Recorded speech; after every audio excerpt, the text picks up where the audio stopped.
ये आकाशवाणी रायपुर है। छत्तीसगढ़ी समाचार बुलेटिन के संग वसुधा सेन के जय जोहार। अब सुनो आज के प्रमुख समाचार। राष्ट्रपति रामनाथ कोविंद सुरक्षा बल मन के कर्मी मन ला वीरता पुरस्कार और विशिष्ट सेवा अलंकरण लेकर सम्मानित। राज्य मंत्रिमंडल डीजल में 2% और पेट्रोल में 1% वैट घटाइन।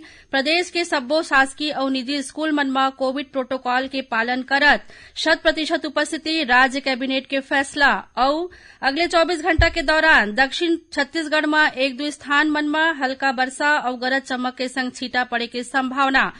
अब समाचार विस्तार ले।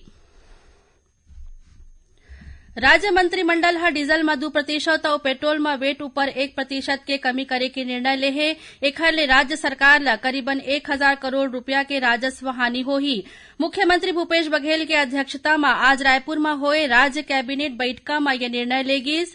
बैठका के दौरान पत्रकार मन ले चर्चा करत मंत्री मोहम्मद अकबर बताइन कि शिक्षक संवर्ग में पदोन्नति के प्रावधान ला शिथिल करे गे है। एखर तहत विभागीय भर्ती नियम ला शिथिल करत 3 बछर के अनुभव के आधार में पदोन्नति के निर्णय करे गे है। स्कूल शिक्षा विभाग के अंतर्गत राज्य के सब्बो शासकीय और निजी स्कूल मन में कोविड-19 प्रोटोकॉल के पालन करत 100% उपस्थिति के संग नियमित रूप ले कक्षा मन ला संचालित करे जाए के निर्णय ले गे है। उमन बताइन कि कैबिनेट 1 करोड़ 5 लाख मीट्रिक टन धान खरीदी ला घलो मंजूरी दे है। राज्य के शासकीय चिकित्सा महाविद्यालय, दंत चिकित्सा महाविद्यालय, नर्सिंग महाविद्यालय और फिजियोथेरेपी महाविद्यालय में प्राध्यापक और सह प्राध्यापक के पद में लोक सेवा आयोग के माध्यम ले सीधी भर्ती से भरे के और पदोन्नति नियम में छूट प्रदान करे के निर्णय ले गे है। एकरे संग ही प्रदेश के शासकीय महाविद्यालय मन में संविदा में कार्यरत शिक्षक मन ला उखर सेवा अवधि के आयु सीमा में अधिकतम 10 वर्ष तक के छूट दे और उखर सेवा के प्रत्येक बछर भर 2 बोनस अंक घलो दे के निर्णय ले गे है। राज्य मंत्रिमंडल के बैठका में प्रधानमंत्री आय संरक्षण अभियान के अंतर्गत अगले खरीफ मौसम से दलहन फसल के उपार्जन पर प्राइस सपोर्ट स्कीम लागू करे के निर्णय ले गिस। एकर अलावा राज्य में हुक्का बार के विरुद्ध प्रभावी कार्रवाई पर संबंधित छत्तीसगढ़ संशोधन विधेयक के प्रारूप के अनुमोदन करे गिस। राष्ट्रपति रामनाथ कोविंद आज राष्ट्रपति भवन में आयोजित रक्षा अलंकरण समारोह में सशस्त्र बल मन के कर्मी मन ला वीरता पुरस्कार और विशिष्ट सेवा अलंकरण ले सम्मानित करीन। राष्ट्रपति अभियांत्रिकी कोर के सप्पर प्रकाश जाधव ला जम्मू और कश्मीर में एक अभियान के दौरान आतंकवादी मन के साजिश ला नाकाम करे बर मरणोपरांत दूसरैया उच्चतम शांतिकाल वीरता पुरस्कार कीर्ति चक्र ले सम्मानित करीन। मेजर विभूति शंकर ढूंढियाल ला 5 आतंकवादी मन के सफाया करे और 200 किलोग्राम विस्फोटक सामग्री बरामद करे में उखर भूमिका बर मरणोपरांत शौर्य चक्र से सम्मानित करीन।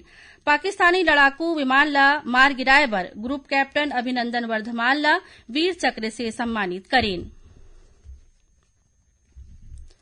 Chhattisgarh estate power distribution company घरेलू उपभोक्ता मन ला राहत देवत हुए बिजली बिल में अतिरिक्त सुरक्षा निधि के राशि ला आधा कर दे है। घरेलू उपभोक्ता मन अब जारी करे गे राशि से कम बिल जमा कर सकही। जेन उपभोक्ता मन पहली ले बिल जमा कर दीही ओमन ला अगले महीना एखर लाभ देवत हुए उखर द्वारा जमा करे गे अतिरिक्त सुरक्षा निधि के 50% राशि ला बिजली बिल में समायोजित कर दे जाही। उपभोक्ता मन ला एखर बर वर्तमान में जारी बिल में कोनो प्रकार के संशोधन के जरूरत नहीं होवय। बिल जमा करत बेरा अब अतिरिक्त सुरक्षा निधि ला आधा करके जमा करे जा सकही।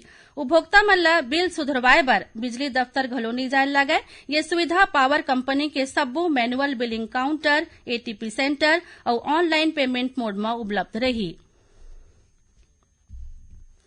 दक्षिण मध्य रेलवे की विजयवाड़ा रेल मंडल के अंतर्गत पटकूपाड़ू नेल्लोर स्टेशन मन के बीच अच्छा वर्षा होए के सेती रेलवे ट्रैक में पानी भर गए है, जेखर सेती कुछ गाड़ी मन के परिचालन प्रभावित होए है। आज और काली बिलासपुर चेन्नई एक्सप्रेस ला रद्द कर दे गए है। उन्हें काली बिलासपुर ले छूटने वाला बिलासपुर एर्नाकुलम एक्सप्रेस घलो रद्द रही। छत्तीसगढ़ी समाचार बुलेटिन आप मन आकाशवाणी रायपुर ले सुनत हव।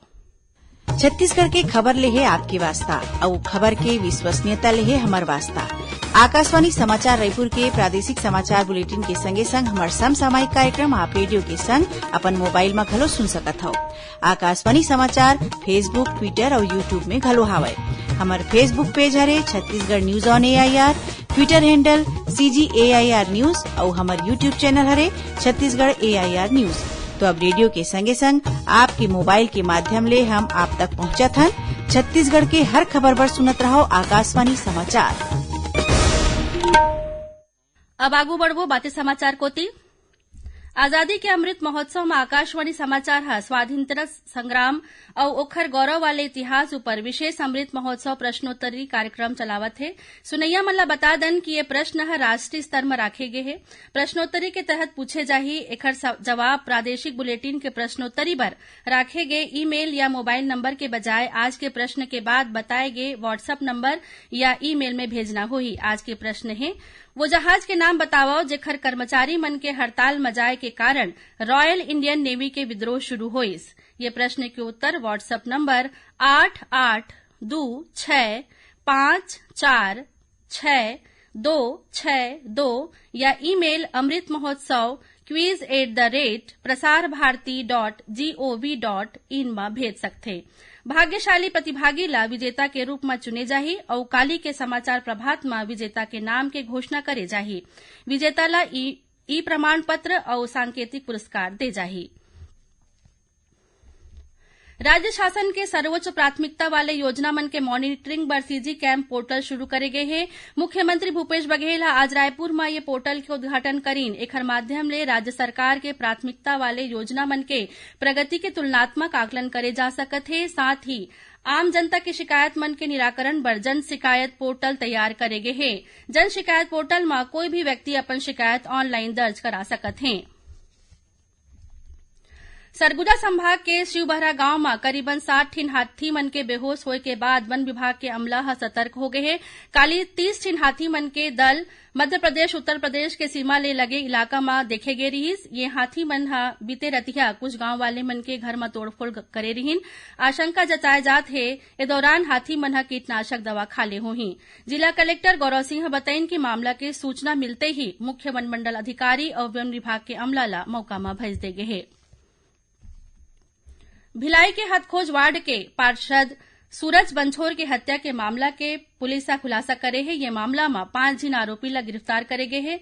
इखर करा ले 2 देसी कट्टा और 4 जिंदा कारतूस घलो बरामद करे गए है।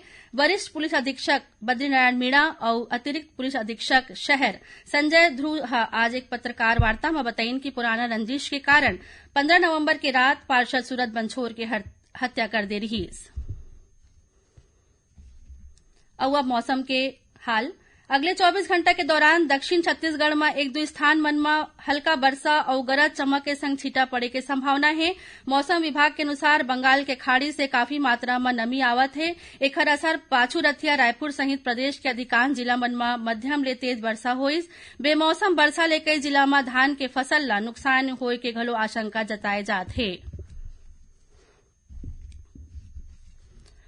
आखिर में प्रमुख समाचार एक फिर। राष्ट्रपति रामनाथ कोविंद सुरक्षा बल मन के कर्मी मन ला वीरता पुरस्कार और विशिष्ट सेवा अलंकरण लेकर सम्मानित। एकरे संग छत्तीसगढ़ी समाचार बुलेटिन ही मेर सुनावत है। जय जोहार।